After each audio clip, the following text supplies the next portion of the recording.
tout simplement parce qu'il n'a plus la place pour stocker ce pétrole. Aujourd'hui, le pétrole s'accumule très vite. Il reste environ 12 à 22 jours avant d'arriver à la capacité de stockage, ce qui nous amène ici au 9 mai sur ce calendrier. Avec le blocus maritime, les exportations se sont effondrées. Avant le blocus, l'Iran exportait jusqu'à 1,85 million de barils par jour. Aujourd'hui, ce n'est plus que 567 000, donc soit une chute de 70%. L'Iran est donc face à un choix impossible. S'il continue à produire, il accumule du pétrole sans pouvoir le vendre.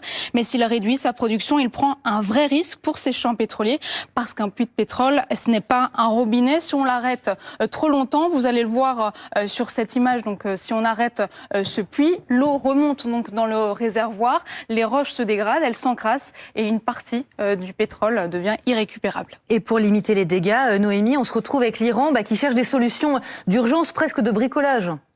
Exactement. Par exemple, il transforme certains pétroliers en réservoirs flottants. C'est le cas du Stream, un super-tanker iranien donc, qui est actuellement dans le détroit de Malacca, qui a été saisi par les forces américaines. Sa capacité est de 2 millions de barils. Donc on se rend compte que ça permet de retarder la saturation. Il réactive aussi d'anciens réservoirs comme à Avaz ou Azaloueh en Iran, même s'ils sont en mauvais état. Et puis l'Iran, il sait aussi, donc il tente d'exporter du pétrole brut iranien vers la Chine par train. Mais là aussi, ça ne change pas grand-chose parce que le train transporte beaucoup moins de pétrole, c'est plus lent et surtout c'est 3 à 5 fois plus cher que les navires.